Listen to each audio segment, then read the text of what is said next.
Campaign 2016, the countdown is on to the first presidential debate. Just 3 nights from now, Hillary Clinton and Donald Trump will lock horns, and a record 100 million people are expected to watch it.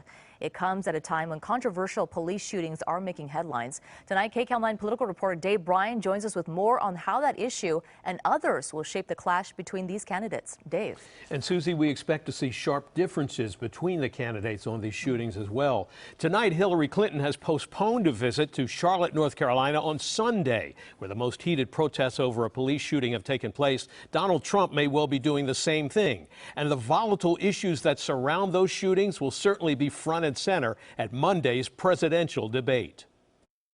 Drugs are a very, very big factor. Donald Trump declared this week that the racial unrest over police shootings was triggered by drugs and Hillary Clinton. Those peddling the narrative of cops as a racist force in our society, and this is a narrative that is supported with a nod by my opponent, shared directly in the responsibility for the unrest that is afflicting our country. He certainly doesn't have any solutions to take on the reality of systemic racism. In what may be a preview of the volatile issue of police shootings in black communities, Hillary Clinton and Donald Trump are already staking out their positions. She's proposed increasing federal investments in community policing and national standards for police use of force. We are safer when communities respect the police and police respect communities.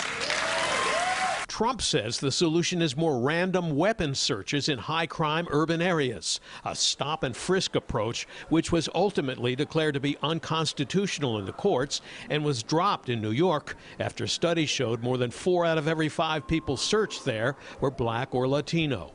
Adding to the drama, the debate comes at a time when the polls are showing a close race. A new national poll shows Clinton holds a 6-point lead, but the race will be decided in the dozen or so battleground states. And then there's this. And God bless the United States of America. Now, with the first debate looming, Senator Ted Cruz, who was booed off the stage at the July Republican convention in Cleveland because he refused to endorse Trump, has suddenly flipped and endorsed him. Despite the long, bitter relationship of hatred between them that became very personal. I am not in the habit of supporting people who attack my wife and attack my father. First of all, this guy's a joke artist, and this guy's a liar. Donald, you can get back on your meds a lot of fun now. up here. Relax. Go ahead, I'm relaxed. You're the basket case. Trump advisor Rudy Giuliani says it was a deal of expediency. Well, I think it indicates the fact that everybody likes to back a winner. I think Ted Cruz sees the momentum in this election. He sees where it's going. He sees Hillary Clinton to some extent imploding. Clinton and Trump come to Monday's debate with very different styles and content, a sharp contrast for a deeply divided electorate, as Republican debate coach Brett O'Donnell told CNN. He tugs at the heart, she tugs at the mind. He talks in these big, giant terms.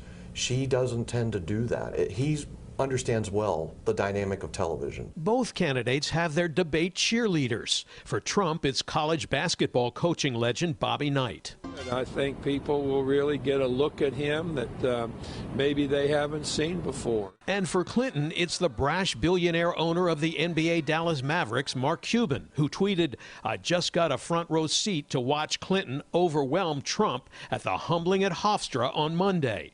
The debate's being held at Hofstra University on Long Island. I think Donald Trump is an immediate and present danger to the security of this country.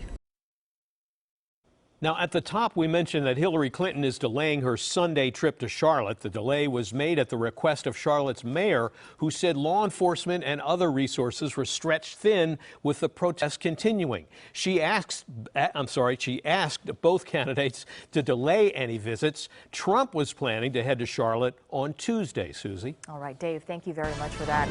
And Clinton and Trump, like Dave just mentioned, will face off on Monday night in the first of 3 presidential debates. This one will be at Hofstra University in New York, and you can watch the debate right here on KCAL 9. Our coverage begins at 6 p.m.